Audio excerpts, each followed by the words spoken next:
Sinaïte. Kasi ekozala ngomba ya molimo. C'est-à-dire que l'Ilutende, par exemple, n'engezawane zana ngomba te. Ezali ngomba. Ngomba oyo ya molimo. Oyo. Oui, ezali ngomba ya misote. Ya misote. C'est-à-dire que na ndenge ya mabele l'Ilutende eza na se. Na ndenge ya mabele ezali na se. C'est comme na ravete na valete. Ezali na niveau oyo ezali na. Mais ezali ngomba te ndenge ezalaki liboso ya komata lokwa bato okekenda mangengenge. C'est-à-dire que je dois comprendre bien l'Ilutende na mangengenge bien que mangengenge ezali kolo parce que mangengenge te place bato kende puna ko. J'ai compris, j'ai déjà compris. Oui, dans une manga. Ah, on va aller pour Nzambe a ngate ko keneli susute, je ne suis plus là-bas. Suko ba ba kenda kuna Nzambe. Uloko mo jate. Alors ko Nzambe ye alobi ete ngomba wana ezali ngomba ya molimo. Pona nini? Parce que sanctuaire oyo ezali sanctuaire ya molimo. Bien que Kolo a su elilingi na yango akitisi yango na Ilutende parce que sengeli to sangana na isika eyiwana. Kasi ezali ngomba ya molimo po ete sanctuaire yango moko ezali sanctuaire ya molimo oyo Nzambe yemei azali sanctuaire oyo kule Yoshua Mashia yemei azali sanctuaire oyo. C'est-à-dire que dans ndenge ya molimo Ilutendele eleki bangomba tout tukendaka ba mangengenge. Monsieur wapi Luzizi là Badara partout donc pasteur moi comme si tout na exemple pour toi comprendre vous allez koloba vous allez koyebate Ilutendele eleki ngomba ya Sinaï eleki ngomba ya Sion ezali na ngomba moko lokola Ilutendele ezali te comparaison ezate ona nini o ete Ilutendele ngomba ya Ilutendele yango wana ezali ngomba oyo motu ya mabele tango Nzambe akelaka mabele na forme ellipsoidale oyo salaki ete liloba tango ekitaki likolo na bamai mabele na nobima kite bamai pena okabwana kite mais c'était le centre ya mabele alors que mabele zakana mosika na sena bamai il fallait ba 5 couches et matapo ete couche ya suka etika la pona tina ete Nzambe abimisa mabele et sika liloba ekitaka Paul ekitaka c'est ça le sommet de la montagne. Cette montagne est là aujourd'hui on ne peut pas l'apercevoir na misoboye mais donc Ilutende toujours lobela yango to pesa raison na ba kibangiste ba lobi que Jérusalem ya so les na Congo après comme ça. Non, pasteur, quand vous dites ça, c'est très sensible. C'est-à-dire que vous comprendrez ça après. Non, mais c'est ce que j'ai dit. Donc, Jérusalem, c'est Kinshasa. Jérusalem. C'est Kinshasa. Bon, en quoi est-ce que vous vous différenciez par rapport à ce que j'ai dit tout à l'heure dans ma Kimanguste? Non. Est-ce que la même, quand même, moi, idée, moi, dans la révélation, non. Bien que vérité est dans l'eau.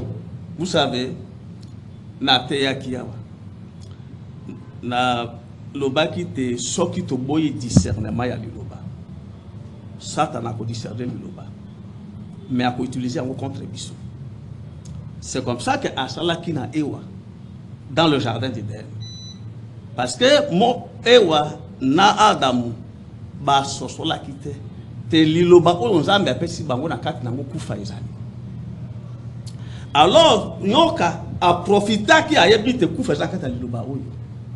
Et il a discerné cela.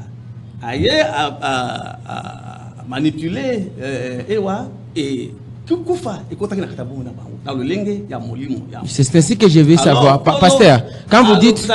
Excusez, pasteur. Olobi et Lokomoko, vous continuez.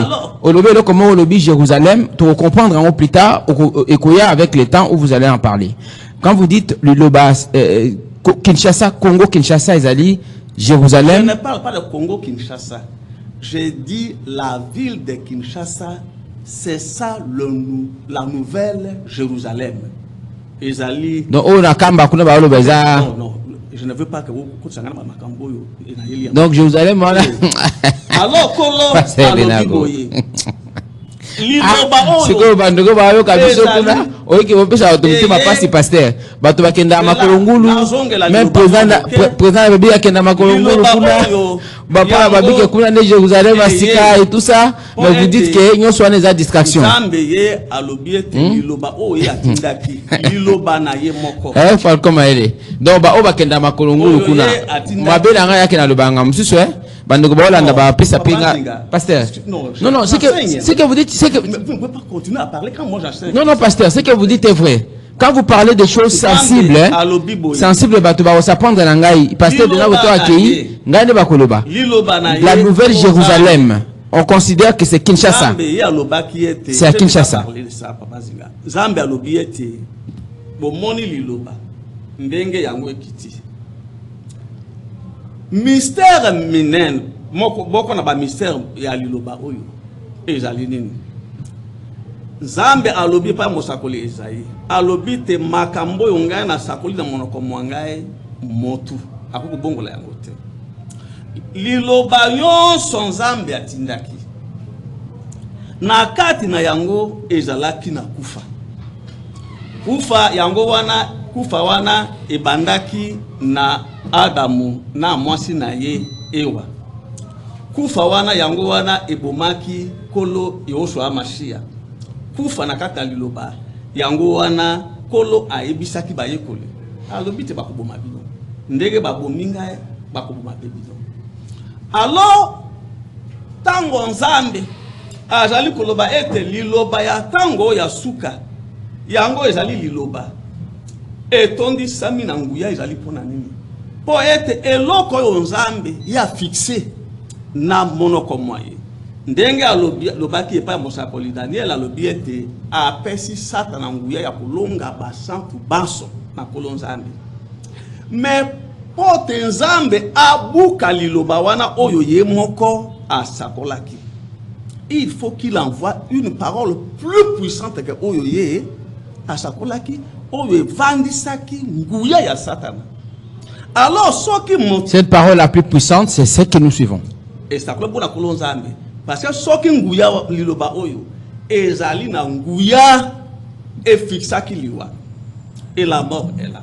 Bible ezali ko na biso ete le dernier ennemi oyo Nzambe akuboma ezali liwa.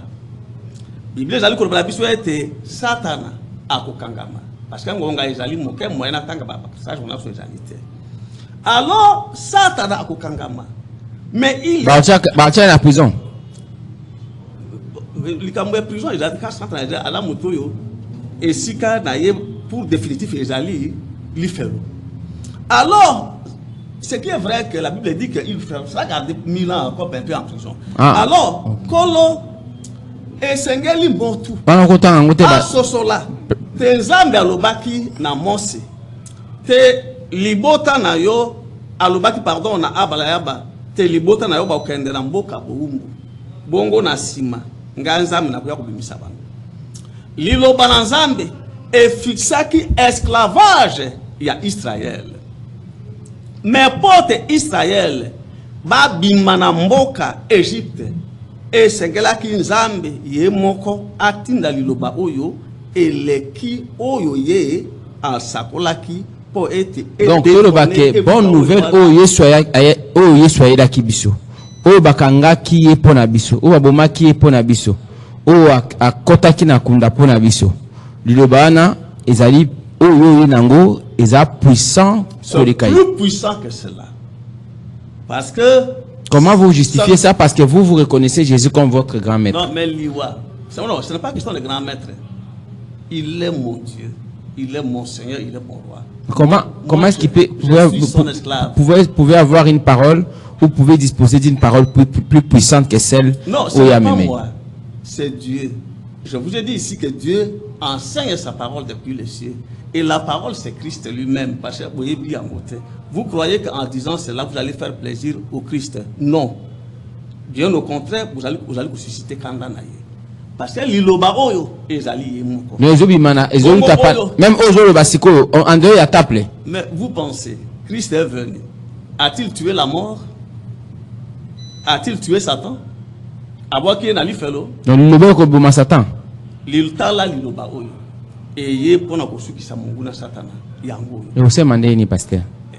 Pour dire que quelque part ba tient en prison, mais prison ils en après tant ils sont rejoint à pour enlèvement. So qui da dalina lobali kambo na okubala kubisa ba kambo belé ba belé alors na le baté pasteur expliquer ka bato prison on ba tient à partir de loba tant ko comme na suka to ezala ndenge nini. Ezali likambo ya prison te.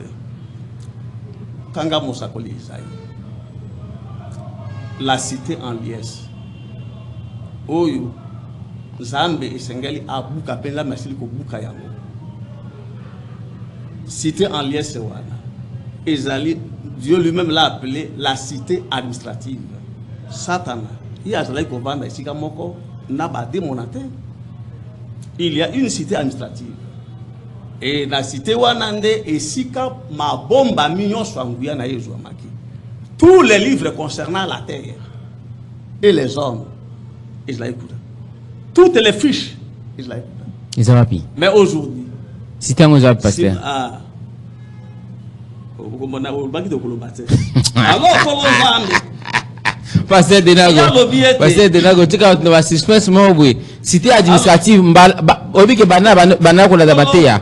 Na ba prédication na ba église na sa ku collège d'internat ba prédication ba abbé na okano cité administrative te ko yoka ngote parce que Daniel alobia wate Nzambe alobi na musika Daniel te ces paroles sont tenues secrètes jusqu'au temps de la fin. Siko ba botole bloko anyo so tangiawa déjà pour avant ba kangaye ba livre wazaki nango ba sekeli onso nguya wazaki na ba botole déjà alors à partir avènement liloba liloba oyo yepona mosala wana kolo Nzambe alobi ete ngomba wana ezali ngomba ya molimo o ete sanctuaire et temple eza temple ya molimo sanctuaire ezali sanctuaire ya molimo Nzambe ye moko kolo na biso machia ye moko bango mibale bazali sanctuaire pe les deux forment pas seulement Christ est la parole.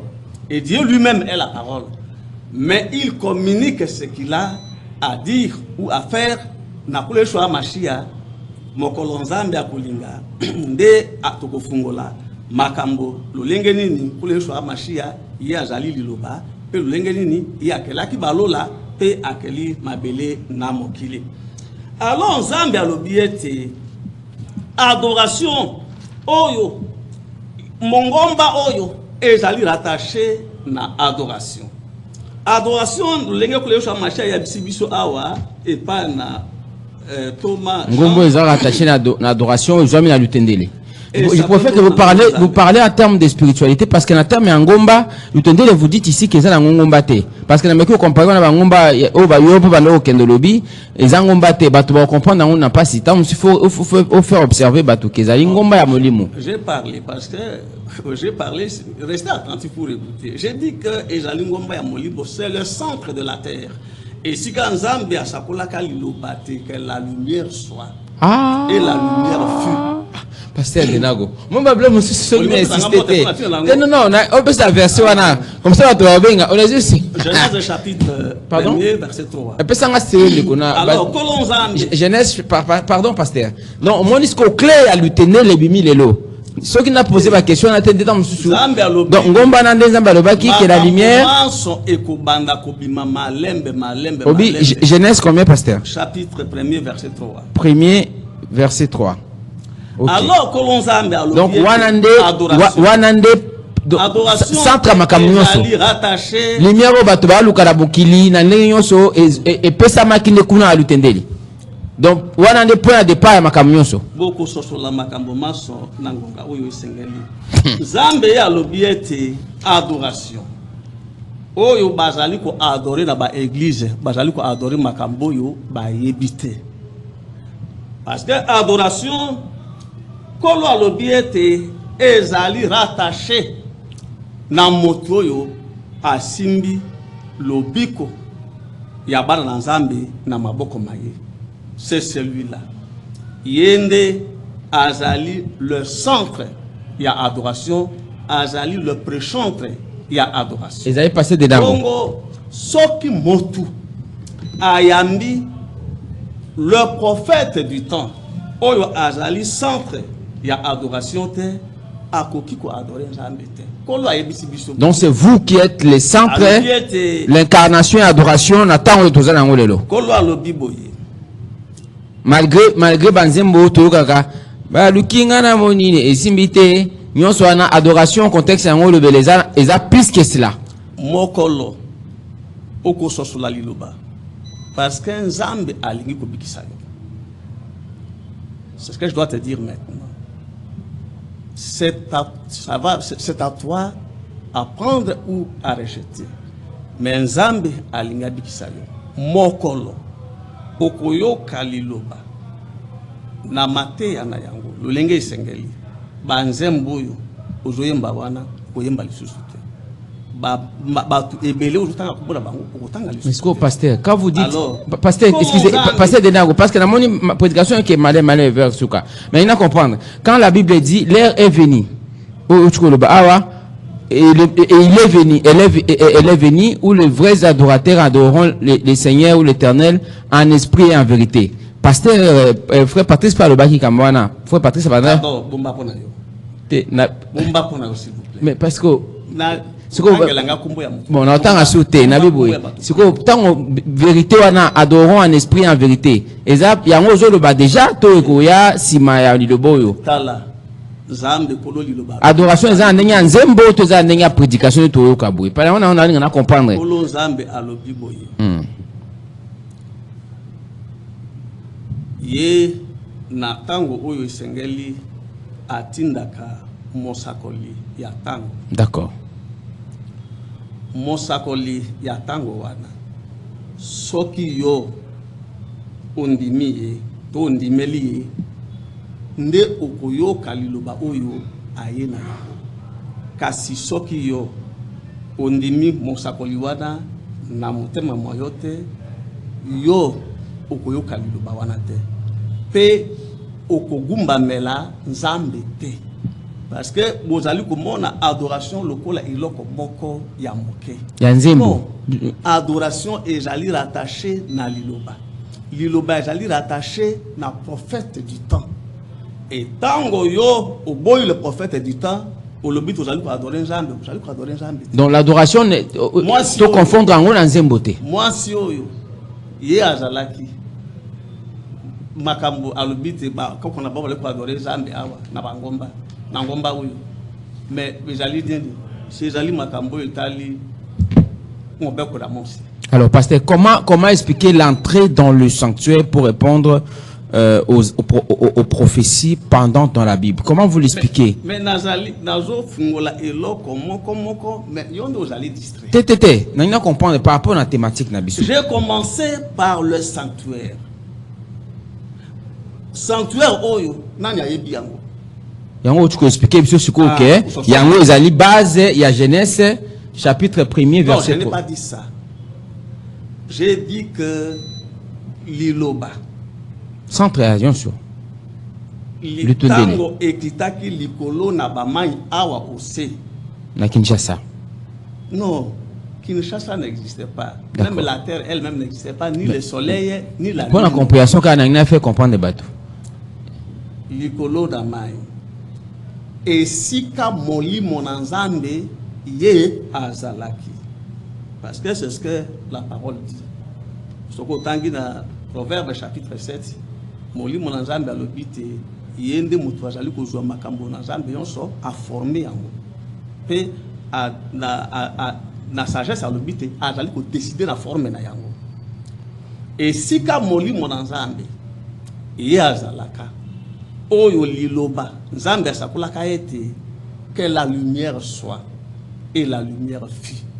Cet esprit-là était là où se trouve aujourd'hui le temple du Seigneur. Le Tendele. Liloba.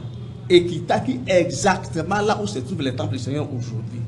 Mabele Oyonzambe a joué pendant que la Adam, il avait puisé la poussière là où se trouve. Voilà encore des éléments nouveaux. Mengonga.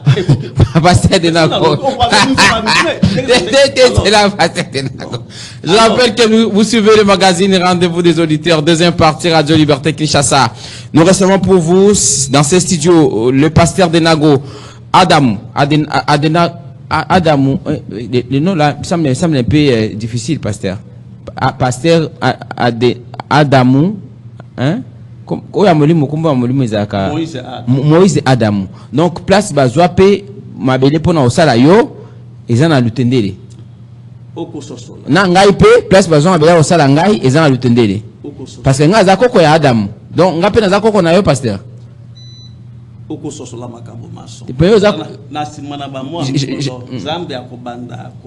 Donc, place Bazwa ma belle au sala Adamu, ils ont mis à l'utendele. Je rappelle le numéro de votre standard. 82 33 33 749 082 33 33 749.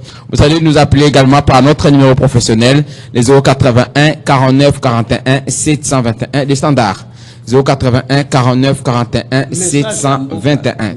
On repère ce message à Mboka. Na lingi aussi sa partie na monétika lindambu. Aujourd'hui, la biso makambo le bilelo c'est très sensible pour l'intérêt de ceux qui nous suivent. Donc nous considérons à partir de là au regard de la révélation tout ça la biso parce que bon baba makambo bébé pasteur qui m'a belé au bazwa pour na osala Adam koko na biso Adam ezwami na Congo Kinshasa o ezaki na nuté donc base na ngo ezwami place lutende les ali donc on a des reflets ya mokili place nzamba loba ki lumière ezala pe lumière ezali yango lelo nzamba atindi su Adam ya suka. Il doit rentrer là où il était au commencement. Ah d'accord. C'est pourquoi vous êtes réapparu là. Le moment n'est pas encore arrivé, Papa Zinga. Mais me pousser là. Ce qui peut n'azali pour n'enjambe bamituna misusi. Avec Bisanga ne me poussez pas à vous donner les révélations lointaines. Ah je ok. vous dis ceci et mettons moi le belio ceux qui ont posé question théo le baté. Il faut insister pour le baté. Ça a bien été pasteur. Sans le belio au possible soango. S'il y a un message vous nous prévenez pour qu'on puisse prendre une disposition. Lilo bali simple. Lilo bana lobiko. Zambia loba qui était ezali liloba et bombi basekele. Basekele oyo eye na mokili po ete fungola mayele. Mabanga nzambe pona kopesa bango connaissance parfaite ya bonzambe na kolo baye ba makambo ndenge na uti koloba mwa mokiawa ndenge ebandaka liboso ete nzambe akela mabele te mokili ndenge nzambe akelaka Adamu ndenge nzambe amemaka makambo kidon na tango oyo Adamu suka ya bomo na ye zalaki lolenge nini asukisaki bomo na ye wapi pe azwami siko wapi tukoeba te azali azaka na vie azana bomo ikunu na lola bongo Satan alors prison Satan prison Satan ezapi pasteur place bo kanga Satan sima liloba oyo parce que lobo nde ko neutraliser Satan liloba oyo yango eye po ete lokola kufa ezalaki na kati na liloba oyo yonso nzambe atindaki kino na tango oyo liloba oyo eye pona kopesa bomoi yango bengi liloba lisantu liloba lobi ko loba bomoi esakla bona kolon ezali ngai te ezali nzambe kombo même kombo pesa mai na nzambe kombo nini kombo ya temple soki nzambe te nani akopesa soki a autorisé ngai te. Mais parce que ce qu'on peut dire, ceux qui a le par exemple que place nzambe azwa qui m'a belé pour ça Adam ezana lutendele il faut qu'on insister pour le bango. Parce que ce n'est pas encore le temps. J'ai déjà parlé de ça, effleuré ça un peu ici, mais ce n'est pas l'objet. C'est d'abord comme moto. Ayamba liloba, ayamba nzambe, o eti. Ce qu'on m'y prépare na message pour venir ngai pour bazoyo presque à la fin bongo liloba oyo lo lenge donc a appelé Kinshasa l'utendele des pays à Jérusalem ils ont Kinshasa to zaka na Jérusalem obimba to za vous ne comprenez pas ce que j'ai dit. C'est ce que je veux comprendre. Mais j'ai déjà parlé. Kinshasa c'est ça Jérusalem. Donc ils ont combattu. Kinshasa, Yangonde ezali Jérusalem et le centre Yamakambo Maso. Vous ne comprenez rien. Mais progressivement, vous comprendre que le monde et RDC sont gouvernés. Et où tu as l'ambassadeur. Yango to bengi kitoba ke Congo zambo kabilaka. Yango ba misi ba yemba kabazan a raison. Congo zambo kabilaka. Kolo yemoko asakolaki maloba liloba oyo. Ba oyo yonso ba yambaki liloba liboso na liloba oyo. Bango ba kufaki. À part peut-être Moutoulokola Mosakoli Eli oyo ya mataki na lola. Kasi ba oyo yonso ba yambaki liloba liboso ba kufaki na bango. Mais liloba oyo eye po ete epesa bomoni oyo la vie éternelle. Paul alobi boye na Thessaloniciens alobi te na tango ya suka ba oyo bakosekwa na kati na kole shwa mashia bongo na sima ezali Thessaloniciens chapitre 4 verset 16 à 17 na sima biso batu okona na bomoni toko bongo na kati na biso pe to nettoyer. Mais Paul ye akufaki. Paul makamboyo ekutaki Paul na vivant na yete. On a koloba ete. Paul avait parlé d'une promesse. Parce que nzambe alobi te liloba akomaki yango na lengete ezala ba chantonage la ba na mokili. Ba ye ba yango parfaitement te kino bozongi ya Adam. Adam ezali. Alors kolo nzambe. Adam ezali pasteur Denago. Etali si polele ete Paul ye oyo asakolaki maloba oyo. Ye enlèvement ezwaki ete. Ye pia kufaki. Tala liloba. Oyo eye po ete et ça la enlèvement. Ce qu'on pasteur tant ozo ba enlèvement parce que to bané ko zela. Liloba na lobiko. Liloba na bomoy. Oyo nzambe atindi na mokili. Pasteur Denago, tant oyo lobaki tant oyebi ke to mbaka bon. Yo tenga na oyemba na otalote na oyemba nga moko. Tango Yesu akoya kokamata banzimi kelelo ekobeta pala la la la la la. Maintenant babi pa na nzambe journée moko eza mine eza kwa journée moko. Tango ozo biso ke déjà makambo siri prophète asuka eza pasteur Denago karate makambo zo sira Satan ngulana zo sira ba tena boloko obi prochainement ko biso prison place Satan okota na biso bongo te. Je n'ai pas dit ça. Obi oko sangu ya liwa, c'est ça. Liloba oyo yonso nzambe atitaki yaki ebomaki liwate liwande ebomaki ba oyo bayaki na siko liloba oyo ko maliwa liloba oyo eyaki liboso Satana ebomaki esukisaki Satana te mais Satana iya sukisaki batu ebele bayaki na liloba oyo zokande liloba sans par le biko liloba na bomoni eye po ete suka na yango ebomaliwa eye po ete suka na yango ekanga Satana Satana ekanga ye esili esali mosala moko monene oyo boyebi te kasi na parmi batu oyo baza très avancé na kati na makambo ya bosoto to ya occultisme to ya bonganga eti ba pasteur ba prophète mususu na ce jour de mort ba yebi ete quelque chose a changé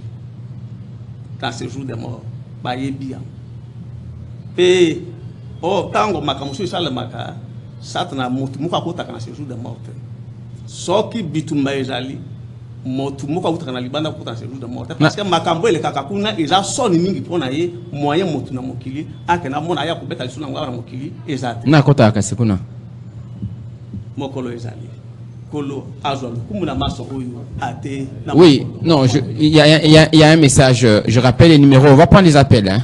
081 49 41 721 081 49 41 721 Pasteur Denago face aux auditeurs de la radio Liberté Kinshasa. Vous suivez les programmes de la 86.8 MHz. Les standards Onésime Singani. il y a un problème là. Il y a toujours un problème de liaison avec notre standard. Nous allons nous rattraper. Je pense demain, je préfère d'abord au les temps avant de combat recharger unité, mais je préfère penser cet intervenant avant tous les interventions. Au plus d'abord message il y a Mboka. On a dit que vous fixez les pasteurs de Nago pour le message à la nation. Il y a moto de bande à Singa 081 49 41 721 081 49 41 721. Et Zalaki na mokolo Saba, il y a le 1er mars, Saba ou outil pour les cas. Nzambe akitisaki ba ordonnance na ye onatida na mboka. Ya liboso. Ezali pour un service de renseignement ANER. Nzambe alobi ete ate na motema moyo mokonzi wa ekolo Félix Antoine Tshisekedi likanisi ya ko transformer profondément mosala oyo ya ANER. Nzambe alobi ete ofungola miso mayo. Évidemment, il y a des prières recommandées pour que mosala likona mokonzi wa ekolo ote omona batu oyo bakomema transformation wana. O ete na esikate e bongisa e bebisa te kasi yo fungola miso mayo po ete omona batu oyo esengeli ba mema mbongwana profonda kati na service ya ANER ya mibale ezali changement ya constitution. Zambe alobi boye bo banda ko préparer ou ko revoir texte oyo l'ébauche ya constitution ya sika. Zambe alobi ete bo préparer yango pe bo préparer yango malamu mingi penza. Zambe alobi ete apesi planning ya makambo ya changement ya constitution. Alobi boye na fin 2027 esengeli misala nyonso ya constitution ya sika esila bongo début 2028 ezali référendum pona tina na constitution oyo. Alobi boye constitution wana yango ekoya ekosala table rase na oyo etali mandat oyo ya liboso osili kosala ya mibale yango oyo. Constitution wana ekoya ekozongisa compteur à 0. Elingi koloba te yo mokonzi wa ekolo Félix Antoine Tshisekedi soki mandat oyo esili otikali na ba mandat mibale na constitution oyo ya sika oyo ezali koya. Nzambe alatisi yo montole ya kibokonzi po ete orenye lokola batu nyonso te kasi yo orenye na mboka oyo ezali mboka ya kimia po natina na batu banso. Zambe alobi ete sima na constitution oyo bako changer ndenge na uti koloba okosala ba mandat mibale. Alors mission ya mandat wana ezali nini? Ya ba mandat wana ezali nini? Nzambe alobi ete yo oko concentrer énergie na yo mobimba po na kotia kimia na kati na mboka na lolenge oyo te sima na demanda wana mboka moko na ezala zinga na RDC to ezala mosika mboka moko ekoka lisusu kosakana na mboka oyo te. 6e point. Nzambe alobi boye alobi te makambo oyo yemei apesi ndingisa elingi koloba te constitution est changé. Yemei motu apesi ndingisa na yango. Bongo motu nyonso oyo akoboya likambo oyo to akotelemela yango, Nzambe akobimisa motakala na ye polele pe bozoba na ye mobimba ekobima na miso mabatu.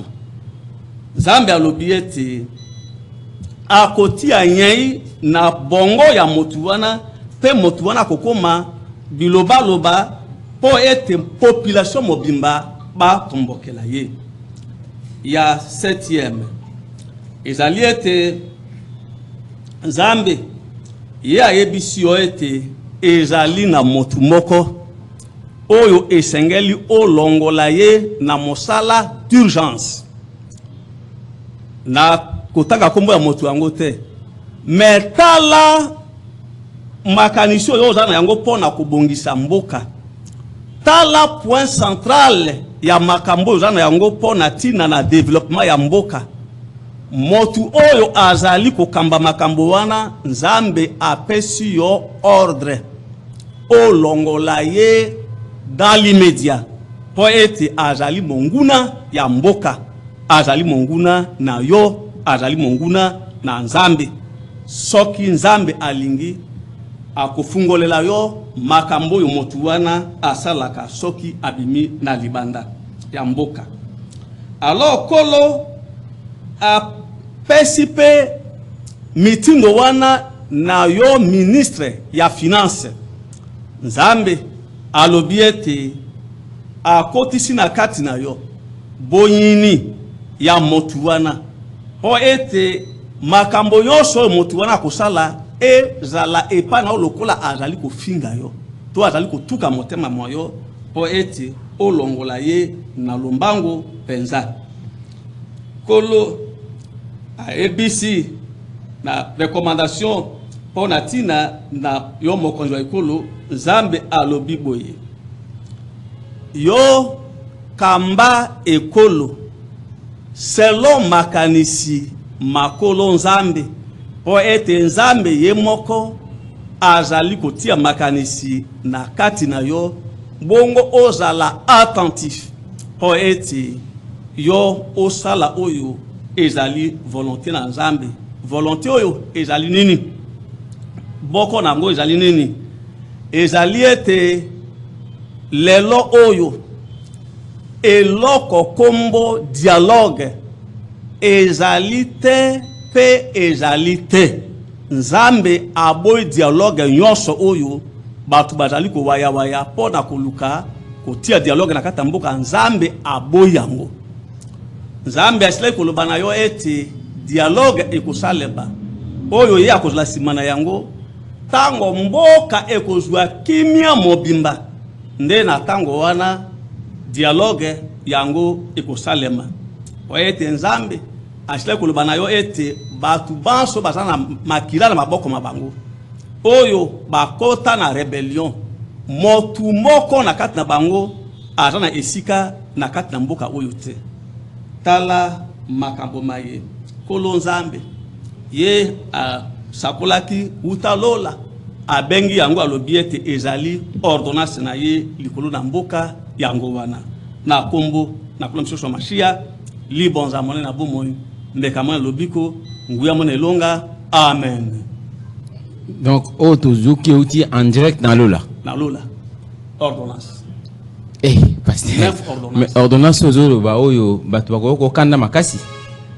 Pasteur Denago da lobi ko sala commentaire sur parce que bakambo ezali awa oyebi awa to ça qui sondage lobi avant yo ya émission lobi ça makeza qui sondage toujours à peu près 100 intervenants na 100 intervenants wana surtout bakaka ceux qui 5-10 personnes de bazar d'accord na makambo lobi awa mingi bazar ko bagande kambo ya prorogation to pe glissement mais ko loba awa ke wana kuteza muke donc akosa ande sous 10 ans na tête ya moko azana 20 ans c'est-à-dire 10 oyo ici ko le cas et ko na mai tant conscience oya na oyo zali ko ya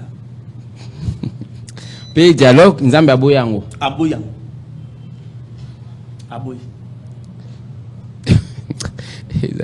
Oui, vous avez changé la constitution. Absolument. Nous allons me suivre. C'est parce que... Parce que... Non, écoutez, vous parlez. 081 49 41 721 081 49 41 721. Pas si abatu ezali ete bayebi nzambe te bayokaka mongongo na nzambe te pe bayebi volonté na nzambe te nzokande liloba elobi ete intelligence ya yo motu et je la transformer pour être au discerner volonté na nzambe na tango oyo esengeli Tshisekedi boyebi ete. Sur le plan spirituel, boyebi était. Et batuoyo, bazali ko se permettre ko fingaye, ils commettent de graves fautes oyo bango bayebi. Kababi batu bazo comme va fonctionner bazo futa maté yango depuis ça batu kanda te pasteur. Bi non boyebi te. Pe yo le bien que pas de beza qui entre mission na mandat. C'est-à-dire que est-ce que nous avons apprécié mission toi apprécier mandat bon va dire que non azana mission pas si ça m'a comme infiltration si ça m'a comme sommet mandat ba au compter en siko te ta musako que no delà 2028 mais lobi nyoso asala ki ekwe na mai woso. J'ai déjà parlé. Tous bande ko nazela singa 081 49 41 721. Allez. Allô, bonjour. Bonjour Ndeko Bonheur. Ndeko Fabrice Valère na matete apesi passer mbote. Donc on va passer matin à terre tout cas na CP non makashi eleki malamu. Malheureusement on lobi na sima, on lobi na souke baby so donc na on a joie qui comme bénéfice na vie na nga et bébé za lisouté. Nzambe oya lobi lié qui va changer constitution pour azwa sous des mandats. Papa n'a pas sûr tout le monde na mbuka nzambe no pe na donc azo mona te pas biso ba congolais tout le monde. Nzambe mwa za nzambe akila likolo na se toza nzambe no moko privé wa lobela kayo. Après ça nzambe honte to boyi nzambe no boyi dialogue nzambe ni na boya ka bato boyo ka te bafanda bayokana. Même avec des loba na biso za problème na ninga luka e bofanda bo sur le dialogue. Merci. Nzambe no boyi dialogue dans ces cas Merci. Merci Ndeko so bengi boti capitaine la bande comme suba benga bozali ebele beaucoup dans le programme ya Radio Liberté Kinshasa 96.8 MHz. Je rappelle qu'on a un petit problème avec notre standard. Vous pouvez appeler à travers votre numéro 081 49 41 721 081 49 41 721. Allô, bonjour. Bonjour. Oui, Ndeko lo ma casse toujours. Bon, vraiment, le pasteur lobby vraiment regretté. Loba makasi ndeko.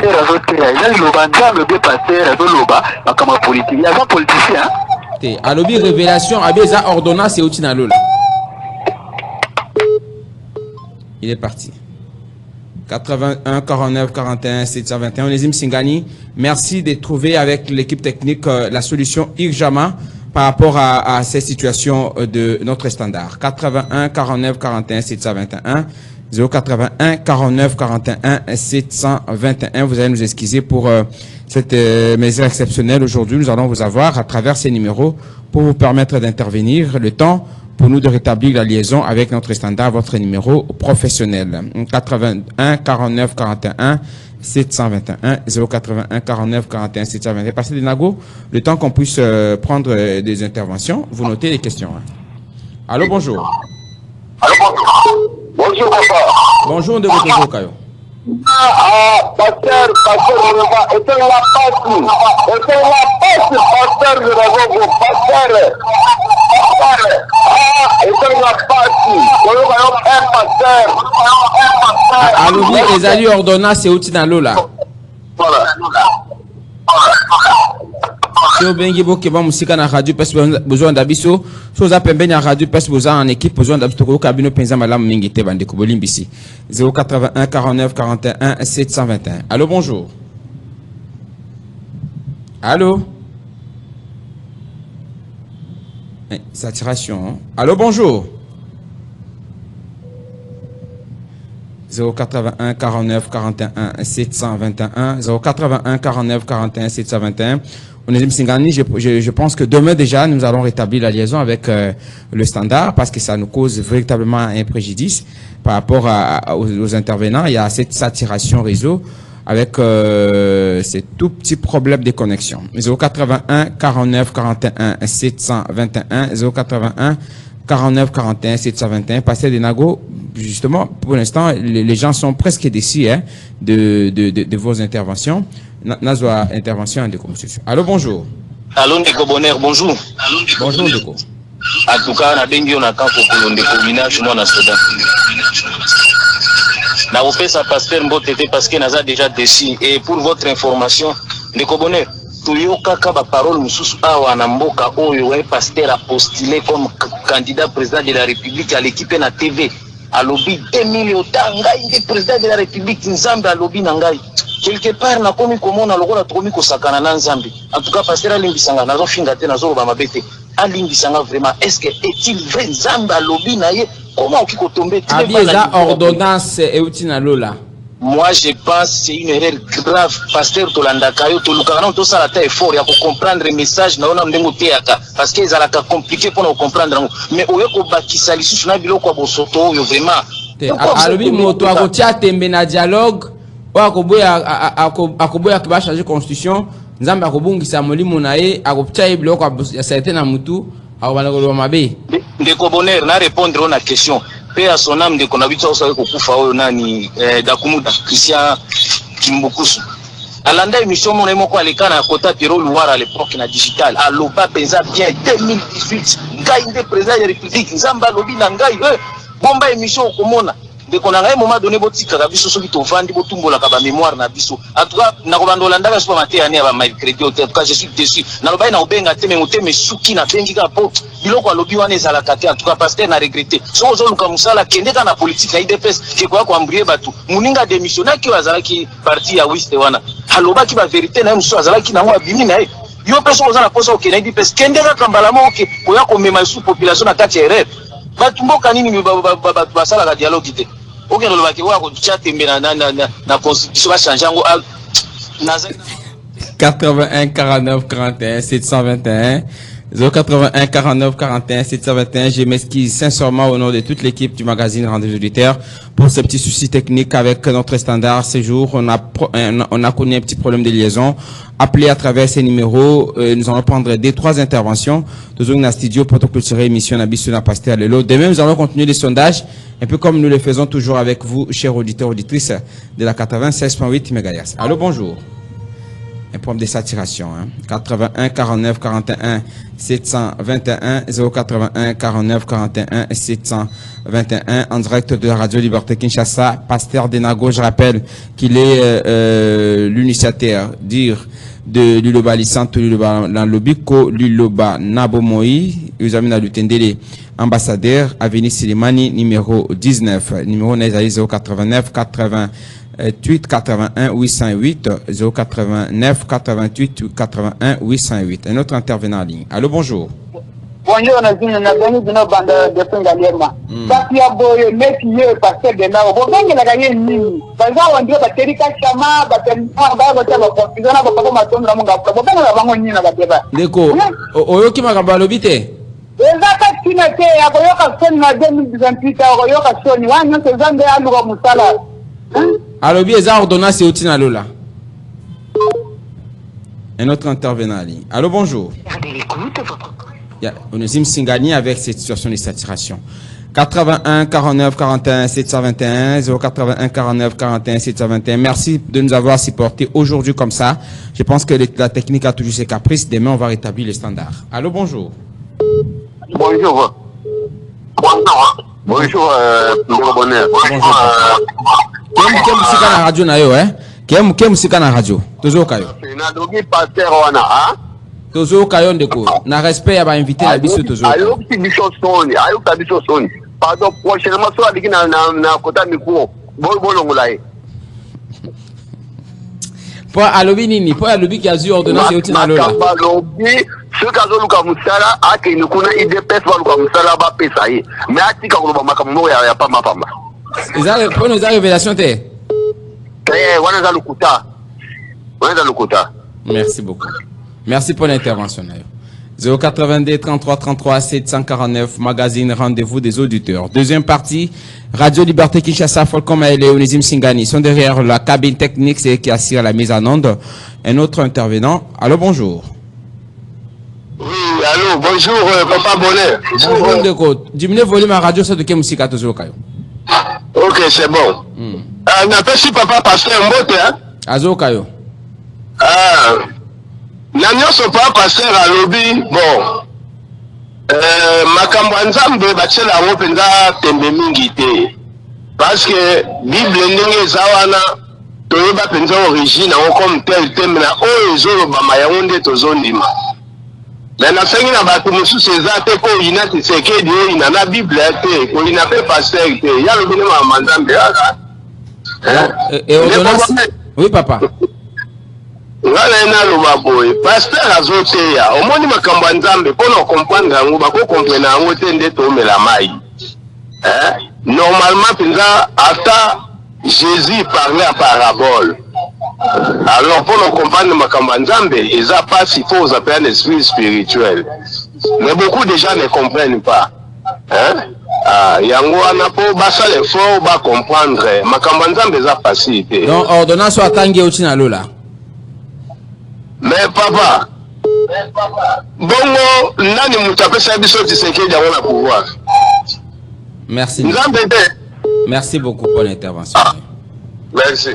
81 49 41 721. Allô, bonjour. 81 49 41 721 081 49 41 721. Pasteur Denago, je rappelle qu'il est responsable du temple du Seigneur. Luloba Lisantu, Luloba na Lobiko, Luloba na Bomoi, Lutende l'ambassadeur, Avenue Selimani, numéro 19. Allô, bonjour. Bonjour. Bonjour, Ndeko. Oui. Bonjour. Toujours, Kayo. Frère Edenda, Frère Nani? Frère Edenda na Masinam. Oui, yo kenda apela na nini mangingenge? Ah, mais on dit quand même ma prédication pasteur a donné ma révélation. C'est que bon, moi, dans Congolais, la coopération difficile, mais à conditionner ma camoté. Ma camoté partenariat. Donc, quand on n'a pas mon passé, on a ma camoté, on a un débat nakala. Mais tu peux pas comprendre, il faut que les bâtiments soient additionnés à la parole à Dieu. Quand on ne peut pas moulaï, on a bangoté. C'est pas on dit malandi, c'est pas on dit c'est un tali bango kaka. Mais oh y a le biwana, c'est depuis 1921. Qui m'ont fait bango banakala. Donc bateau soit tu vas marquer le wana, bah il y aura tali bango moko. Parce que la pas moulao, en tout cas considérez bon qu'on a bangoté. Merci. Merci de répondre à l'intervention. 081 49 41 721 081 49 41 721. C'est le bingo qui peut être vendu comme sous Bozali et Bélé beaucoup de Kokota. Bien qu'on a connu un petit problème avec notre standard. Demain, on va répondre à notre sondage. Il disait, êtes-vous pour ou contre la mission? Dire tel que annoncé, on va en parler avec la prophétie du pasteur Denago. Ça fera partie du débat. Allô, bonjour. Bonjour, chef. C'est un auditeur depuis Tchango. Depuis Tchango, auditeur Nabiso. Vous avez chef de toi, Nabino. Ok, je vous en prie. Est-ce que nous devons tenir, nous permettre que quelqu'un ou un gens qui soit d'accord, il y a un sacrifice, donc pour l'intérêt personnel, nous avons continué vraiment. Hein? Donc, accord, il y a États-Unis, dans l'accord, on soit signé contre le Congo, c'est ça? Non, il y a reçu l'accord, voire même à 0 mètres la capitale de guerre de Pékin, il y a lui qui permet de se là. Donc, même Est. Donc, c'est pourquoi avec les personnels, mais est-ce qu'il y a un accord proposé de l'Union Nengwana? Tant qu'on me dit,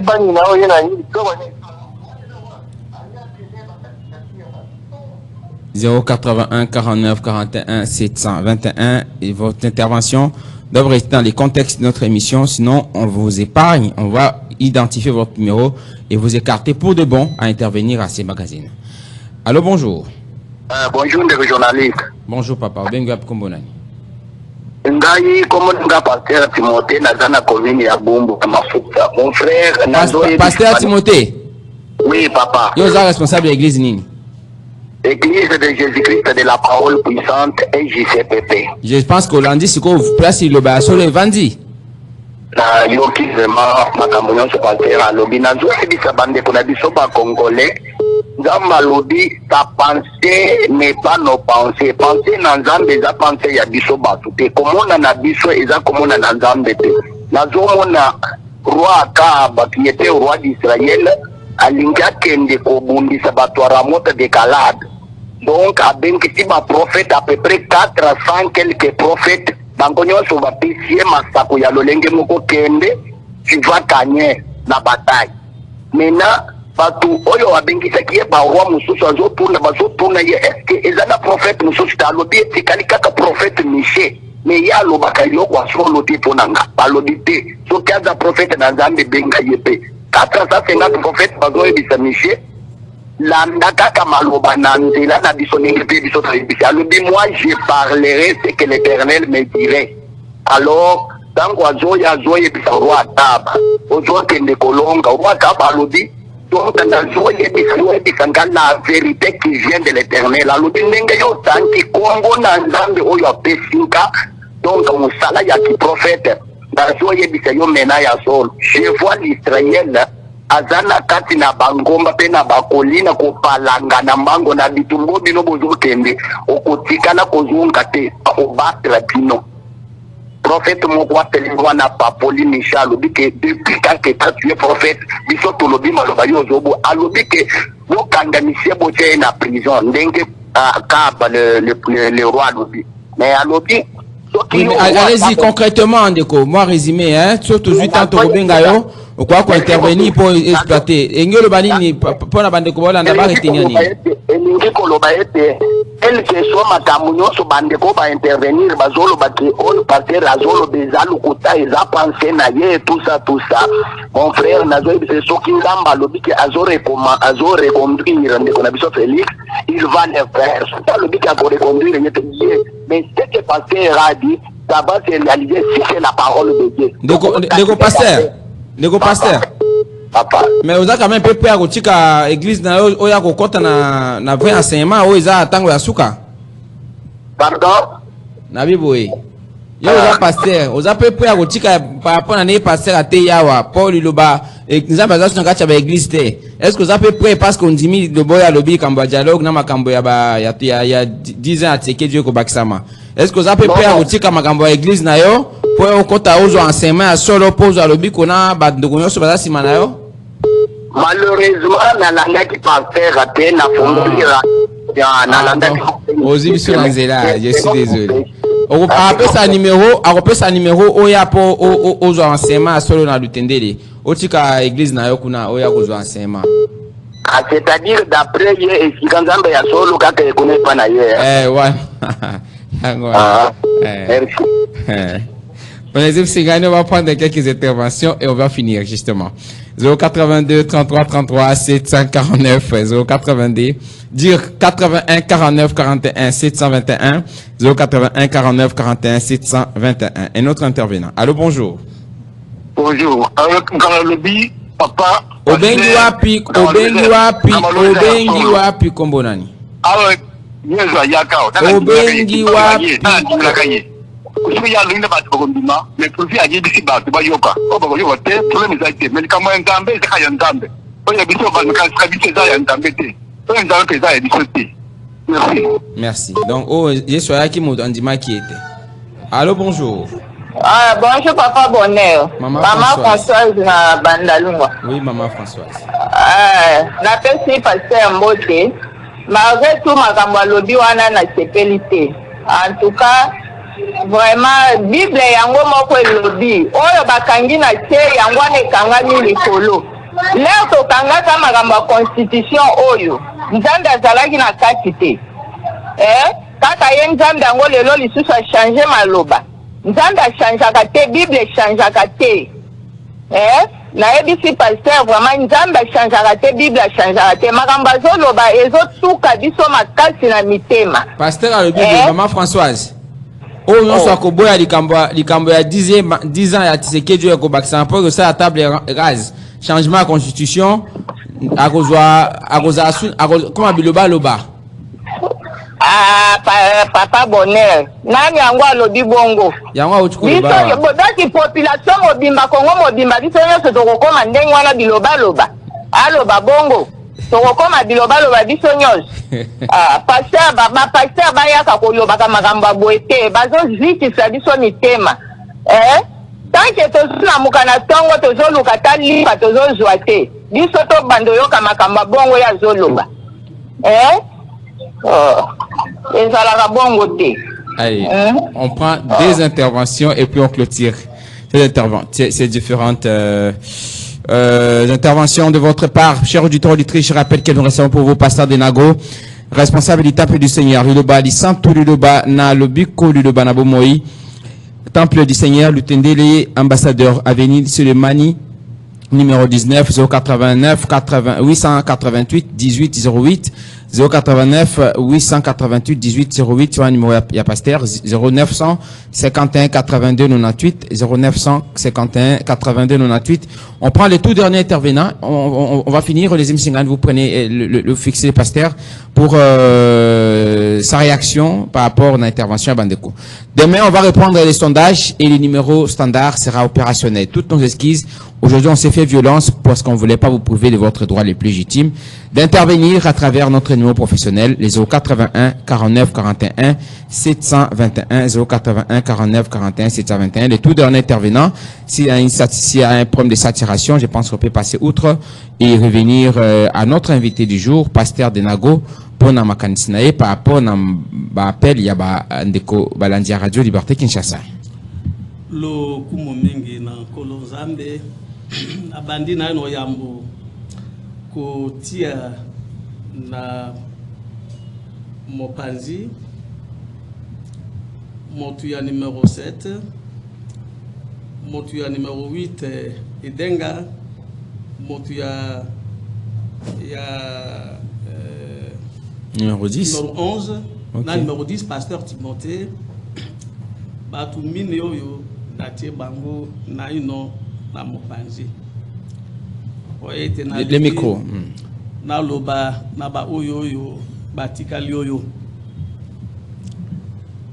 ngai nazali koluka osala ndenge bozali kokanisa te po ete nasilaki koloba na radio oyo te.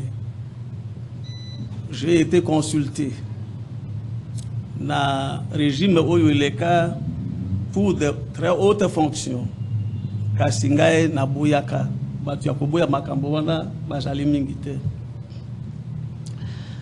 Alors batu oyo balandaka ngai uta ebandeli ya mbula Nzambe azali ko banda kutu uta to banda liloba oyo na radio Nzambe azali koloba pona tilo na mboka pe makambo nazali koloba batu oyo bazali kolanda ngai bayebi ete mboka ezali kotambola et les événements se produisent exactement ndenge makambo nazali kosakola na radio.